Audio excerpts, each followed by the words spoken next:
This had better be a quick one. We were definitely not ordering starters. I'll start with the artichoke, please. Then I'll have a mushroom omelette with fries and a Coke. I'll have the vegetable platter. We're vegetarians. I'd never have guessed. Steak sandwich, please, mate. Growing up, this was my perception of vegetarians, weirdos who didn't understand the way the world worked. There is a vegetarian option. You can off. I thought animal abuse was wrong, like dogfighting, but eating meat, that's not animal abuse, that's the circle of life. Since then, I've become a vegan because I like to be insufferable to be around. I partake not in the meat, nor the breast milk, nor the ovum of any creature with a face. Short answer, being vegan just makes you better than most people. Bingo. I am the Lizard Queen! One of the most famous vegetarian characters in fiction also happens to be from the TV show I'm going to talk about today. What a massive coincidence.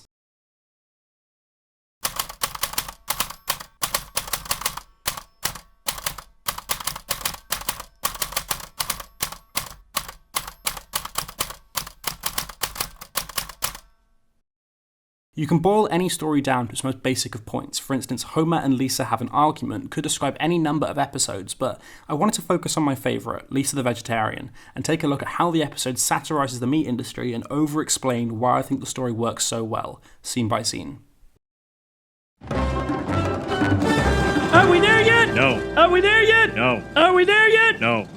Where are we going? The first line of the episode is an example of the script doing two things at once. The audience is given exposition, but it is hidden in a joke. The Simpsons episodes are roughly 22 minutes, and that's not a lot of time. They need to be efficient in their storytelling. If you need to establish what's happening, why not do it while doing something else? And people have learned to recognise bad exposition when they see it. When are you going to start doing something with that big brain of yours? What? Go to college like you? So people can tell me stuff I already know? Unbelievable. Oh, what would Mom and Dad say? I don't know. They're gone. They died when I was 3, remember? This is just a list of things we need to know, and it feels clunky. Why would the younger brother need to remind his older brother that their parents are dead? If Grandpa just said, Where are we going? We're going to Storytown Village, Grandpa. It's an amusement park for babies. Oh, just leave me in the car with the window open a crack. That's the plan. It still works. We end with a joke and the information is there, but it just feels flatter with the added weight to the punchline. I did say I was going to over-explain things, I'm sorry. Similarly, the scene transition is hidden within a joke. Besides, I'm sure Storytown Village is also fun for everyone. From 8 to... God only knows.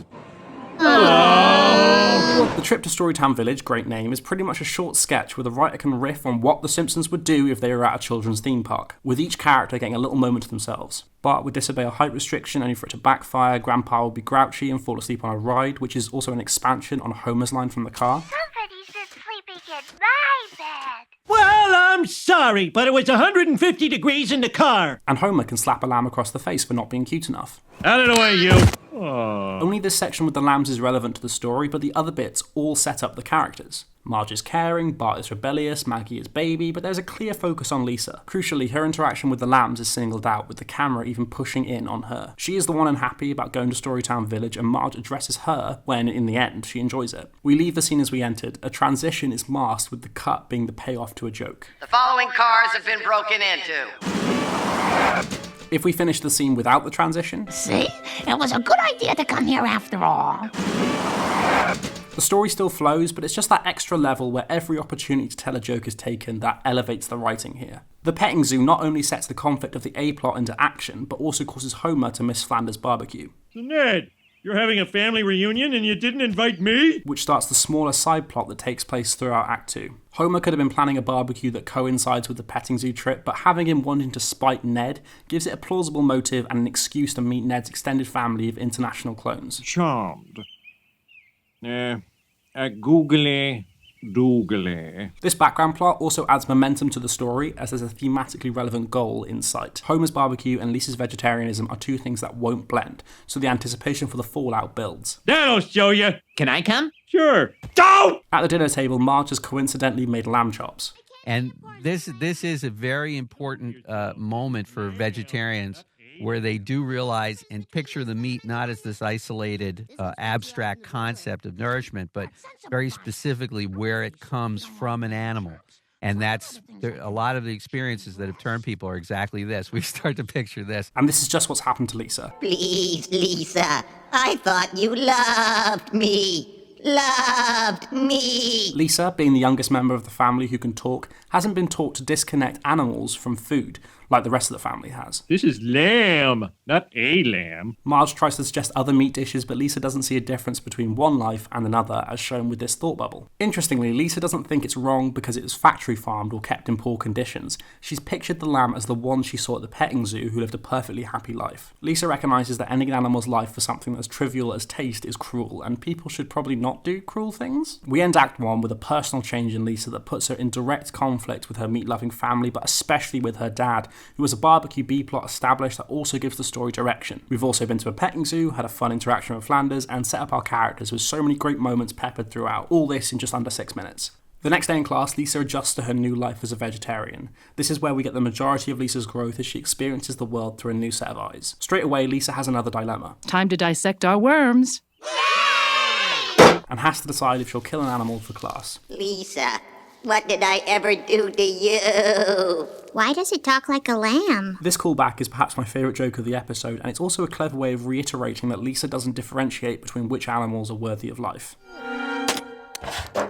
Miss Hoover, I don't think I can dissect an animal.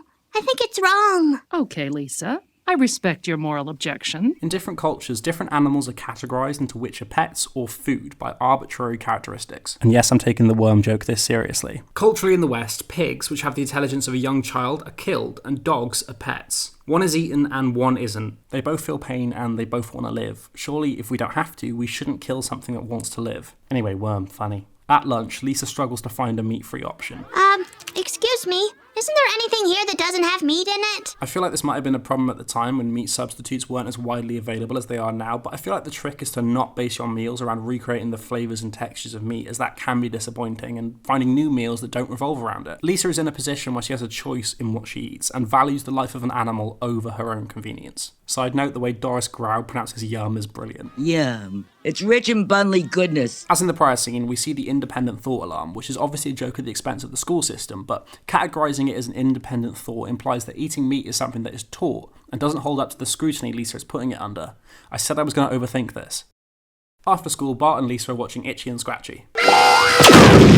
I never realized before, but some Itchy and Scratchy cartoons send the message that violence against animals is funny. Here, the writing breaks the fourth wall and asks the audience to think deeper about the meaning of the episode they're watching. So I'm only doing what they're telling me to do. Cartoons don't have messages, Lisa. They're just a bunch of hilarious stuff, you know, like people getting hurt and stuff like that. Homer's pose here is 10 out of 10. I think there was a missed opportunity here to have a Krusty Burger advert play while they watch TV. In real life, meat is constantly glamorized and marketed, and I think it would have been hyper appropriate to feature a parody of those adverts in this episode, as it discusses so many aspects of the culture of eating meat and the messaging that sustains it. But there is so much else already in this episode, and the media and propaganda is discussed with the excellent Troy McClure film, and those advert parodies are used throughout the series, so it's not a negative, just a suggestion. And we're clear.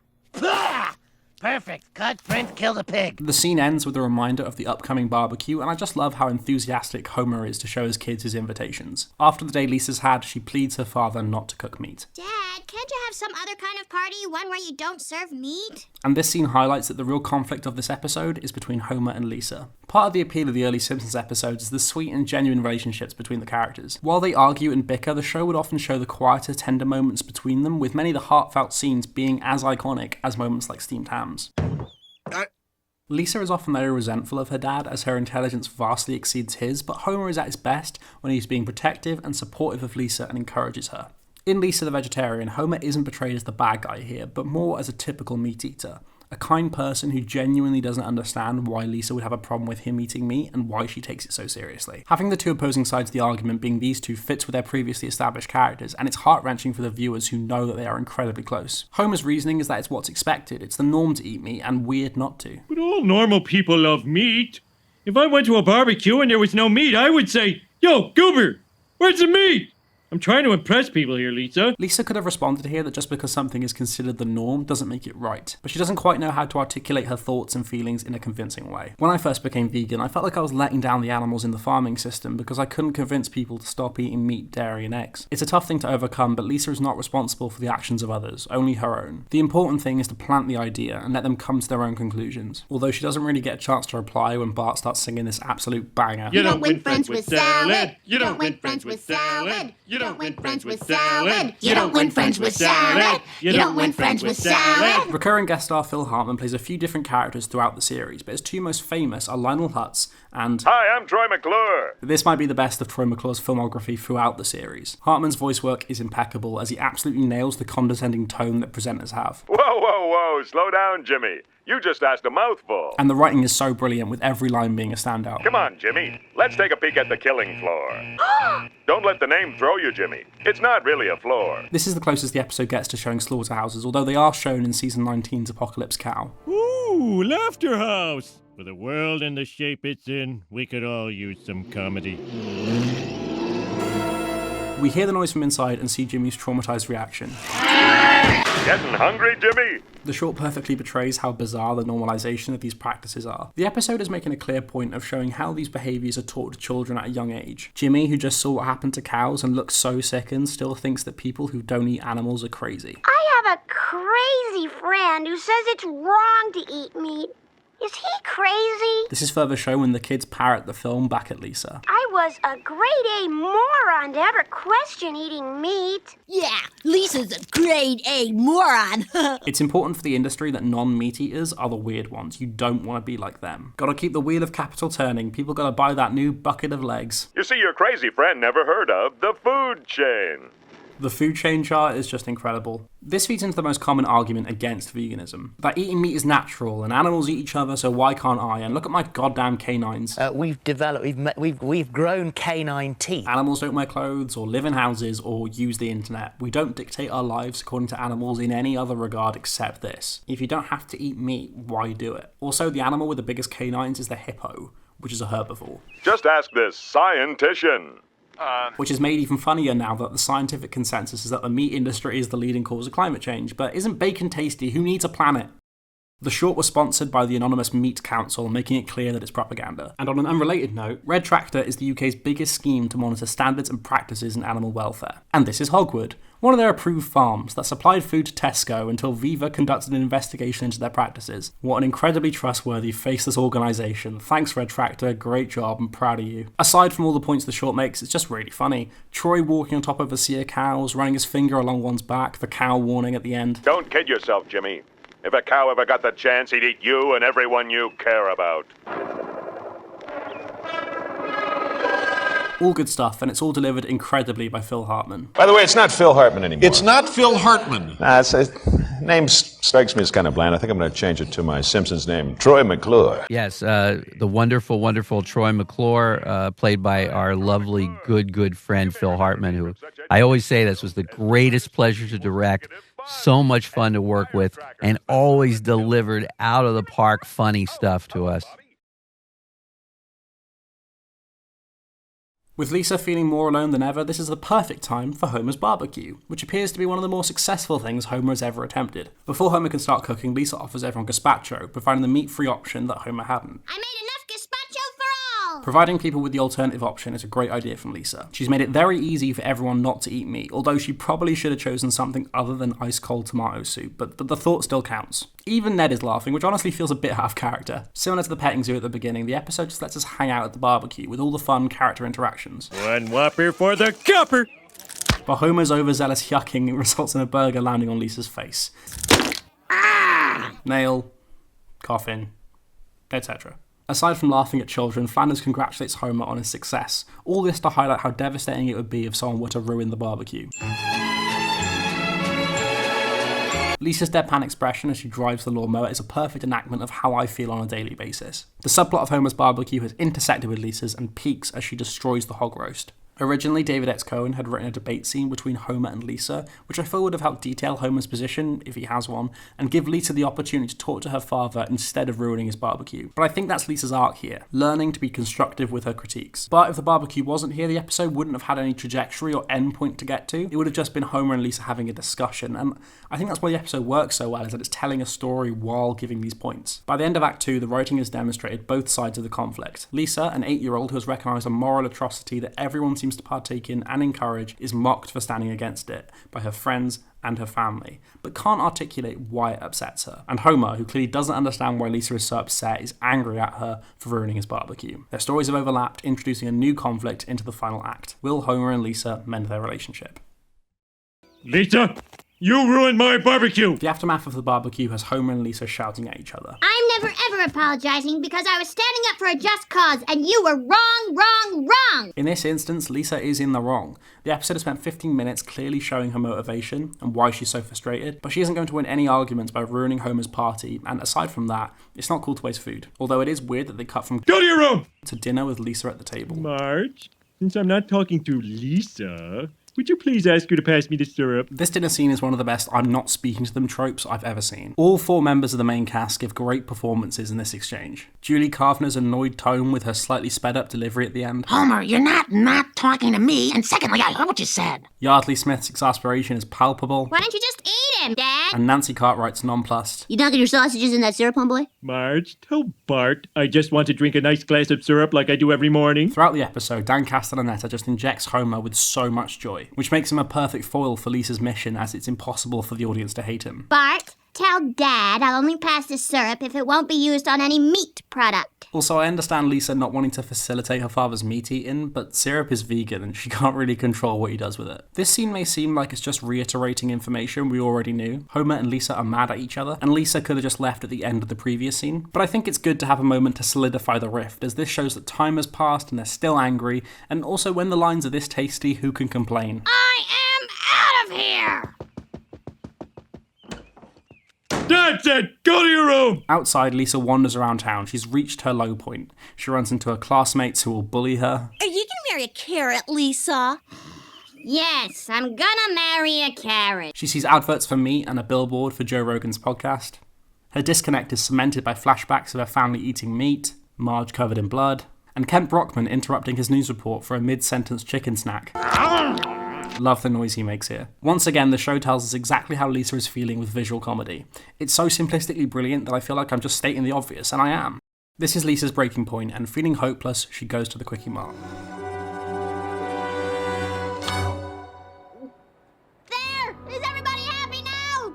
I take it from your yelling that you like my tofu dogs. Now, Apu in The Simpsons is a tricky topic. While he is one of the more fleshed out side characters, with many episodes focused on him and his personal life, he is portrayed by a white actor, Hank Azaria, and thus the character has been labelled as a racist caricature. The topic was covered in a documentary, The Problem with Apu, and in 2020, Azaria announced that he was stepping away from the character, but that Apu would remain in the show, though he hasn't appeared since. And from interviews he's given, Azaria seems to have really understood the criticism and is working to make amends, so props to him. What do you think should happen with the character going forward? Yeah, I've given this a lot of thought, really a lot of thought. And as I say, my eyes have been opened. And I think the most important thing is we have to listen to South Asian people, Indian people in this country, when they talk about what they feel and how they think about this character and what their American experience of it has been. And as you know, in television terms, listening to voices means inclusion in the writer's room. I really want to see Indian, South Asian writers in the room, not in a token way, but genuinely informing whatever new direction this character may take, including how it is voiced or not voiced. You know, I'm perfectly willing and happy to step aside or help transition it into something new. I really hope that's what The Simpsons does, and it not only makes sense, but it just feels like the right thing to do to me. That said, Apu is written in a very positive light in this episode. He has a secret garden above his shop, and as this is The Simpsons, he hangs out with meat substitute queen Linda McCartney and her husband Paul, who's from a band or something. I learned long ago, Lisa, to tolerate others rather than forcing my beliefs on them. You know, you can influence people without badgering them always. Apu is the first character in the story to make Lisa feel less alone in her beliefs and encourages her to influence change through her actions. He even calls Lisa out on her hypocrisy. When will all those fools learn that you can be perfectly healthy simply eating vegetables, fruits, grains, and cheese? Ooh, cheese! You don't eat cheese, Apu? No, I don't eat any food that comes from an animal. Oh, then you must think I'm a monster. Yes, indeed, I do think that. This would actually make Apu a vegan, even though he wrongly refers to himself as a vegetarian earlier. Though benefit of the doubt, I don't know how widely known the term vegan was, and this could have just been a mistake. That doesn't explain why he's at Homer's barbecue, though. And perhaps the cameo from the McCartneys wasn't 100% necessary, as Lisa learns the lesson from Apu and not them, but at least they're relevant to the story, both being animal rights activists. Unlike some of the cameos in the later seasons that are just, here's a famous person. Aren't rich people great? Hello, I'm Elon Musk. What the? Dad, no! Elon Musk is possibly the greatest living inventor! Also, it completes the Beatles' guest spots on the show, and if you can get a Beatle to cameo in your half-hour animated comedy, why wouldn't you? Lisa seems much happier after having heard words of encouragement, and is noticeably calmer, but she still needs to resolve her guilt for the way she treated her father. But luckily, he's looking for her too. Lisa! Lisa! Come back before everyone finds out what a horrible father I am! Hi, Dad. Looking for me? The two apologise to each other and their rift is mended. Lisa stands by her beliefs, but recognises that how she went about having the conversation was wrong. Lisa struggles to come to terms with the fact that the people she loves are doing something that she sees as morally wrong, and I get it. It's frustrating to see people who wouldn't harm an animal themselves pay someone else to harm an animal for them. But Lisa's character arc isn't so much about becoming a vegetarian, the switch is very easy for her. It's really about accepting other people and being open to their points of view. I still stand by my beliefs, but I can't defend what I did. The last shot is another of those sweet Simpsons moments with Homer giving Lisa a veggie back ride home, while Paul McCartney's Maybe I'm Amazed plays out. Which, if you play backwards, you can hear the recipe for a really ripping lentil soup. Vegetable stock.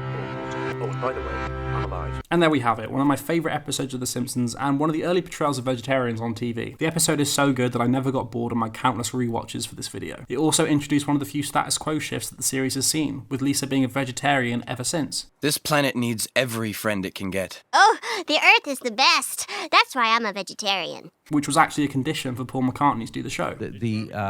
He was very excited. He did ask. He said he would say yes if Lisa could remain a vegetarian and not go back. He requested that. And he said this is going to be one of those sitcoms where the character reverts the next week. Right. Yeah. And we promised him that wouldn't happen, and we've been good to our word up to this point. No, but we plan to be good to the word through the whole thing. It's been a great character trait for her. One of the more common criticisms I've seen about Lisa the vegetarian is that Lisa was too annoying or pushy with her beliefs, but the story needs a character arc, and I'm glad The Simpsons actually takes a stance rather than being obtuse. Also, The Simpsons has always talked about important topics. Mom, I know your intentions are good, but aren't the police a protective force that maintains the status quo for the wealthy elites? Don't you think we ought to attack the roots of social problems instead of jamming people into overcrowded prisons? Look, Lisa. It's McGriff, the crime dog. And just because something is trying to be funny doesn't mean it shouldn't try to have a point as well. I do kind of wish she'd been upgraded to a vegan in the later seasons, as it aligns with her ethical beliefs and her environmentalism, and I'm not alone in thinking this. A petition's been launched that's garnered over 28,000 signatures. Well, that's a start. I was thinking of going vegan. I'm a level 5 vegan.